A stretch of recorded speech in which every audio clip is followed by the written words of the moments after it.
Então, referente ainda aos procedimentos de contenção, vamos passar agora à etapa, ao subtópico das técnicas. O procedimento é relativamente simples, né, mas requer que o técnico ou pesquisador, né, ele pratique bastante, né, para que a contenção seja bem realizada. Né. Inicialmente, né, na primeira etapa desse procedimento, você segura o animal, né, pela base da cauda. É importante, né, porque a base ela tem uma quantidade de fibras, né, maiores, né, então você tem o peso do animal, né, que apesar de não ser tão grande, né, mas vai ser distribuído por um número de fibras já que é maior, né, já que a base da cauda ela é mais calibrosa do que os demais segmentos, né, do que o segmento médio, o segmento distal, né, que é a pontinha, né. Então, uma vez que você captura, né, segura esse camundongo ou rato também, mas na verdade rato é preferível pelo peso maior deles, você, como eu vou falar mais à frente, você os pegue por baixo, né, com a mão. Então, mas o camundongo, né, é mais fácil você segurá-lo pela base da cauda. Você então o apoia sobre a grade, né, que fecha a parte de cima dessa caixa, né? E como ele tem aquele instinto que eu falei para vocês de presa, de fugir, ele vai tentar pegar nessas barrinhas da grade da caixa, ele vai tentar fugir.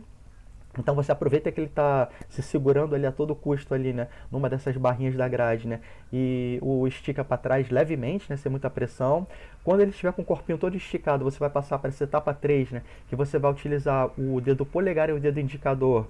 Se caso você seja uma pessoa destra, né, então você procura segurar o rabo com o rabo não, né? Rabo é uma maneira vulgar, assim, muito popular de falar, né? Você segura a cauda, né? Com a mão esquerda e com a mão direita, os polegares, com o dedo polegar e com o dedo indicador, né? Você faz uma pequena pressão sobre essa pele frouxa, né? Do dorso, na região cervical. Eu coloquei ali uma observação para lembrar que é importante que você precisa treinar para que a pressão exercida, né, ela não seja nem tão pouca, né, tão fraquinha, né, porque senão o animal vai ficar com a cabeça bem móvel, pode virar e te dar uma dentada, né, e também não pode ser excessiva, porque senão você vai comprimir a traqueia do animal, né, quando você puxa excessivamente, né, a pele, né, por trás do pescoço, né, da região cervical, né, isso pode causar asfixia do animal, né. Então, essa terceira etapa o animal estando todo esticado, né? Você comprime com o dedo polegar indicador essa pele do dorso da região cervical com uma força, né, com uma pressão mediana, né, tanto para a cabeça ficar firme, né, ele não se virar, como para não asfixiar. Em seguida você utiliza o restante, a palma da mão, né, e o restante do dedo polegar, né, para você comprimir também o restante da pele do dorso, né, ao longo do corpo do animal. Né. Então vai ficar, né, entre os dedos a parte cervical da pele frouxa, né, e entre a palma da mão e o restante do dedo polegar, o restante da pele, né, até a região da cauda. Com isso você tem uma imobilização total por fixação da região dorsal da pele. Após isso, né, a quinta etapa dessa técnica de contenção com as mãos, né, você vira o animal, né, para você vê que nesse momento aí ele está bem contido, né, a cabeça está bem presa, ele não vira, né, o corpo está todo preso, né, pela pele da região dorsal, né, então você vai fazer a exposição, né, do animal ao procedimento pretendido, né? Então, né, você expondo a face ventral, você pode fazer vários procedimentos, né, como injeção intraperitoneal, como eu vou explicar mais à frente, né, nessa aula, né? Você tem acesso também à boca, né, para fazer outros tipos de inoculações de material, como eu vou mostrar, né, que uma delas é a intragástrica, né? Tem acesso à narina para inoculação intranasal, aos olhos, né? Então você faz essa exposição, né, da área do animal que você pretende manipular, né, para administração de um material, de uma substância, né, ou então para a coleta de algum material. Aqui, por exemplo, nós temos eu já havia falado, né, não tinha visto aqui as imagens, mas tem alguns exemplos desses procedimentos, né? Você pode fazer a administração de material por via oral. Na verdade, aqui a gente tem uma inoculação que eu vou explicar para vocês chamada de intragástrica. A gente pode fazer administração de material pela via subcutânea, né, como nessa imagem do meio desse exemplo. A gente pode aferir a temperatura corporal por meio de uma sonda, né, aplicada no reto, né? Então a gente vai medir, né, mensurar a temperatura retal desse animal, né? E são vários os procedimentos que, como nós veremos agora na continuação da aula. Mas antes, esse procedimento que eu descrevi para vocês passo a passo através de fotos vai ser apresentado através de um pequeno vídeo para que vocês tenham uma ideia melhor, né, de uma maneira mais didática, né, de como esse processo é realizado.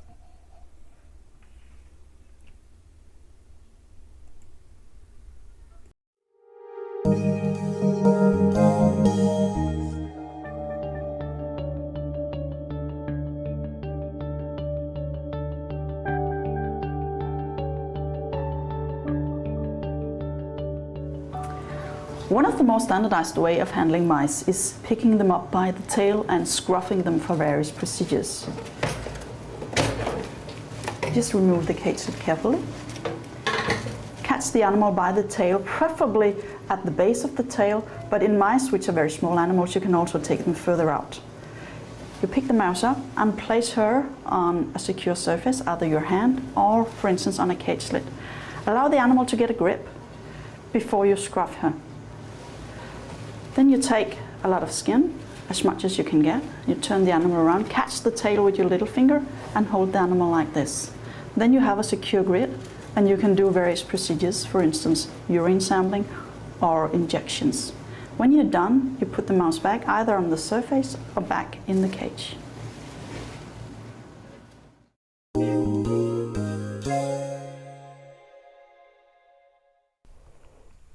É o que nós temos agora, né? Existem procedimentos que requerem o uso das duas mãos para que você realize uma determinada técnica, né? Então não dá para você ficar com uma mão inteira destinada somente à contenção e a outra livre, né, para fazer o procedimento, porque o que deve ser feito requer, como por exemplo, né, nessa imagem da esquerda, né, que nós usamos as duas mãos livres para o procedimento propriamente dito, né? Então a gente não pode perder uma mão só para contenção e ficar só com a outra, a gente vai precisar de duas para o procedimento propriamente dito, né? Por exemplo, né, nessa imagem da esquerda, né, a gente tem um exemplo de coleta, de injeção de substância, né, de material, né, pela veia caudal do animal, né? Então como a gente precisa de uma das mãos, né, para poder segurar, para poder imobilizar a cauda, né, e a outra, né, para poder manipular a seringa com a agulha, né, a gente precisa então de um aparato para que o animal seja contido, né, e você possa ter as duas mãos livres, né. Aqui a gente tem na foto do meio um outro exemplo de aparato, né, diferente, né. Aquele primeiro ali ele é fácil porque você simplesmente coloca o animal do lado de lá da parede, né, e passa o rabinho dele por essa fenda, né. Mas para algumas linhagens, para alguns animais, né, que são mais inquietos, né, eles vão tentar, como eles estão sendo manipulados, eles vão ficar um pouco estressados, né, tentando, já que eles estão vendo que eu não tenho nenhuma parede, né, os privando dos movimentos, né, nem para frente, nem para um lado, nem para o outro, né, eles podem ficar agitados, né, mas para algumas linhagens mais tranquilas, né, que eles não são tão não se estressam tanto, né, a manipulação, né, é um aparato que ele dá bons resultados, né. Para linhagens um pouco mais ariscas, assim, mais inquietas, né, você pode usar um aparato como esse da figura do meio, né, em que o animal você vai colocá-lo dentro de um cilindro, né. O bom é que como ele tem esse comportamento de entrar em toca para se proteger, esse comportamento natural, para se proteger dos predadores, né, você mostra para ele assim, né, coloca ele em cima da bancada da mesa, né, e ele naturalmente, né, vai ter essa tendência de entrar nessa toca, né, você fecha essa portinhola que eu vou mostrar aqui com o mouse, né, no fundo, né, então o animal ele está contido, né, para que ele não fuja, né. Então nessa portinhola vai ter um orifício, né, uma fenda para você passar o rabo, né, com isso você então vai ter as duas mãos, né, para poder com uma fixar o rabo, né, e a outra fazer o procedimento, né, seja de injeção de algum material, de alguma substância, né, ou então coleta de sangue, né, pelas veias da cauda, né, como eu vou mostrar para vocês daqui a pouco na outra parte da aula.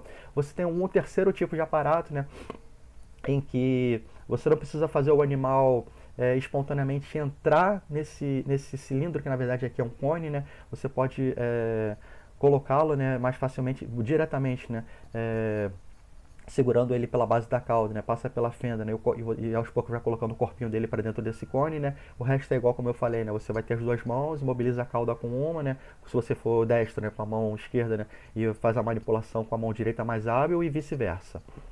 E ainda é possível, isso aqui foi o que eu já mostrei, né, só para poder dar detalhes para você de como é a estrutura desses aparatos, assim, né, com uma proximidade maior da imagem.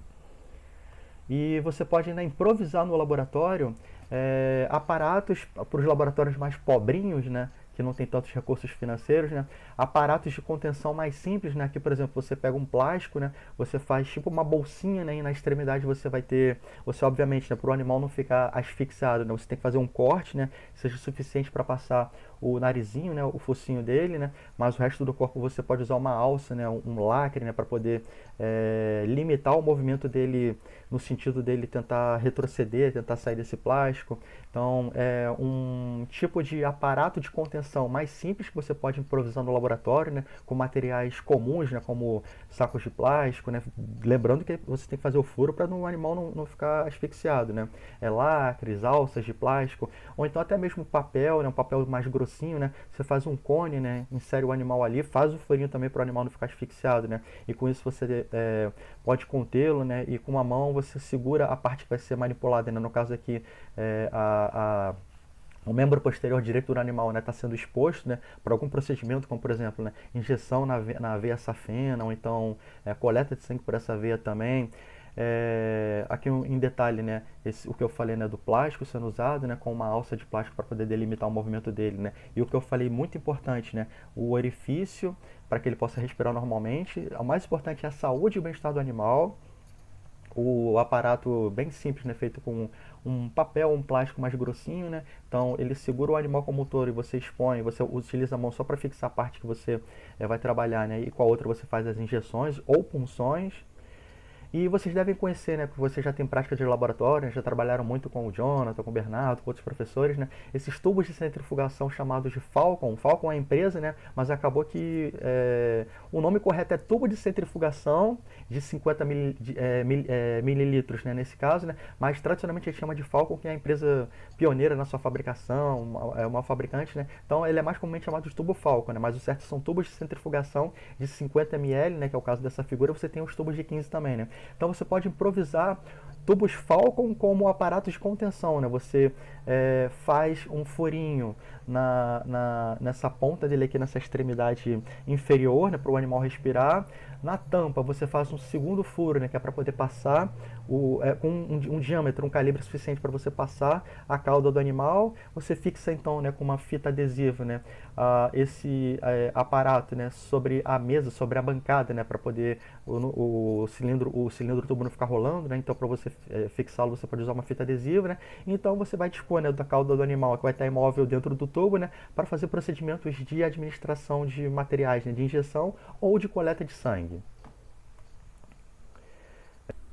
Em relação a outras espécies, por exemplo, ratos, eles são bastante dóceis, é muito fácil manipular ratos, talvez pelo porte maior do que o do camundongo, né, por ele ser não tão menor do que o homem, né, ele se sente menos ameaçado, tem menos medo, né, então ele colabora bastante com os trabalhos de manipulação. Então, nesse caso, como também é difícil você fazer aquela contenção que eu descrevi para o camundongo, né, de segurá-lo completamente pela pele frouxa do dorso, né, já que ele tem um porte maior, você não vai conseguir segurar ele ao longo de todo o dorso, a cabeça, né? Você pode lançar a mão de colocá-lo em pedaços de pano, né, fazer literalmente um pacotinho, como vocês estão vendo nessa figura superior do lado esquerdo, né? Você faz várias dobraduras, você coloca ele em cima de um pano, faz várias dobraduras, deixa para fora, pode até usar alguns pregadores de roupas, né, alguns clipes, né, para deixar exposta somente a parte que você vai manipular no procedimento, seja de injeção de alguma substância, então de coleta de sangue. Vocês veem nas outras duas figuras do lado esquerdo, né, abaixo, né, um animal contido num desses pacotinhos de pano, né, com a cauda sendo segurada para algum procedimento, né, porque pode ser injeção, pode ser mensuração da temperatura retal, ou então do lado direito, como a gente pode ver, né, a perninha, né, a coxa está sendo exposta para alguma injeção ou para alguma coleta de sangue pela veia safena, né? Mas de forma geral eles costumam colaborar bastante, eles são muito dóceis, né? É bem tranquilo trabalhar com rato, né? Mas assim, tenha cuidado porque em alguns casos ele pode ter um temperamento um pouco mais agitado, mais arisco, né? E pode se defender com uns belos dentinhos fininhos que ele tem para aplicar na sua mãozinha. Coelhos também, né? A mesma situação, na verdade, né? A questão é a mesma, mas tomando uma proporção maior. Aí que é impossível mesmo você fazer contenção, nem com as duas mãos você conseguiria segurá-lo, né, de uma maneira firme, né, para fazer algum procedimento, né? Então você também lança a mão desses panos, né, para poder fazendo um paninho assim, uma casinha assim, um pacotinho, né, ele vai entender, né, que tá preso, assim, não vai conseguir grandes movimentos para fuga, para deslocamento, apesar dele ser bem tranquilo, ele não tenta tanto isso. E principalmente se você tiver feito aquela etapa que eu falei inicialmente, né, nesse tópico, né, de condicionar psicologicamente os animais quando dos primeiros dias de adaptação ao biotério, né. Ou então, com ele é tão tranquilo que às vezes nem esse pacotinho é necessário, né? Como vocês podem ver do lado direito nessa foto abaixo aqui, que eu estou mostrando agora com o ponteiro do mouse, né? Às vezes você coloca ele no colo, acaricia a orelhinha, a cabeça, né, o dorso, né? Ele vai relaxar, vai ficar tranquilo, né? E você faz os procedimentos, né? Como nesse caso aí está sendo aplicada uma injeção subcutânea, né? Que é algo que eu vou descrever com mais detalhes posteriormente. Então vamos assistir agora a um pequeno vídeo que ilustra melhor esse procedimento e daqui a pouco a gente volta. If animals appear to be agitated, towel restraint can be used. When placed over the animal, the darkness and gentle restraint provided by the towel can calm a fractious rat. Place the towel gently over the rat, and then grasp the rat carefully around the body. Wrap the towel around the rat, being sure not to obstruct the rat's nose. Move the towel so that the part of the body for injection is exposed.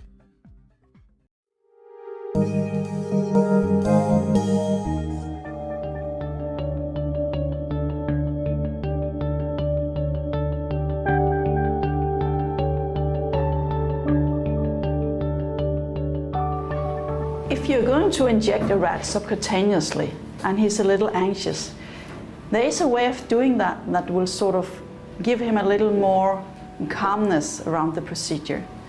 You can pick him up and simply wrap him in your lab coat, making a slight cone in which he can hide his head.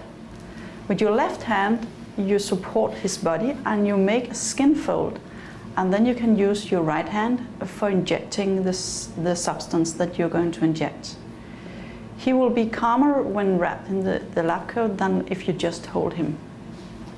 When you're done with the injection, you just pick him up as you would a pet rat and put him back in the cage.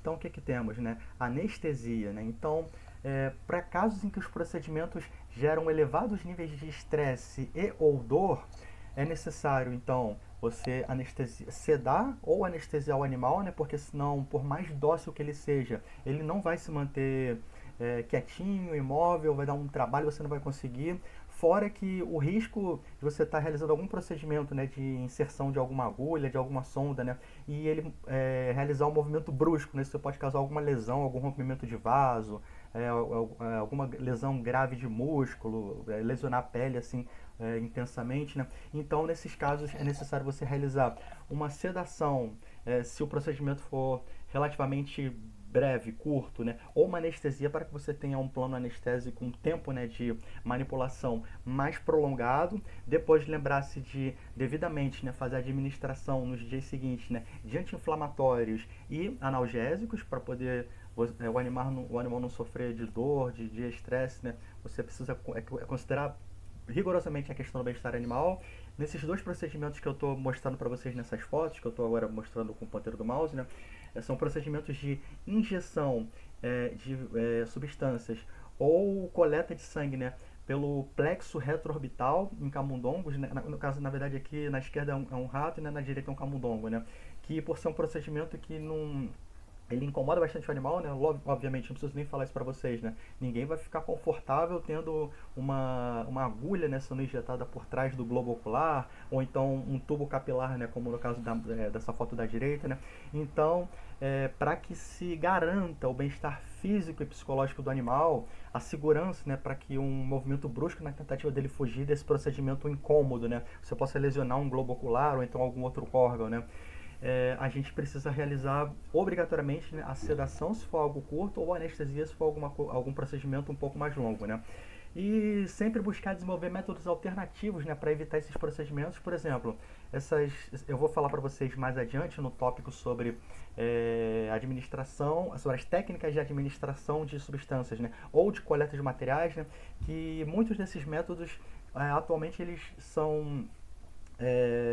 as entidades protedoras dos animais fazem grandes movimentos, grandes campanhas para que eles sejam abolidos e substituídos por outros métodos, né, sendo que esse é um dos princípios daqueles 3 R's do bem-estar animal, daqueles 3 pilares, princípios que a professora Renata já explicou para vocês, né, que é o de redução, refinamento das técnicas utilizadas, né, e substituição, né, que a gente vai conversar mais sobre isso ao final da aula nas considerações finais. Então, o que nós temos a seguir?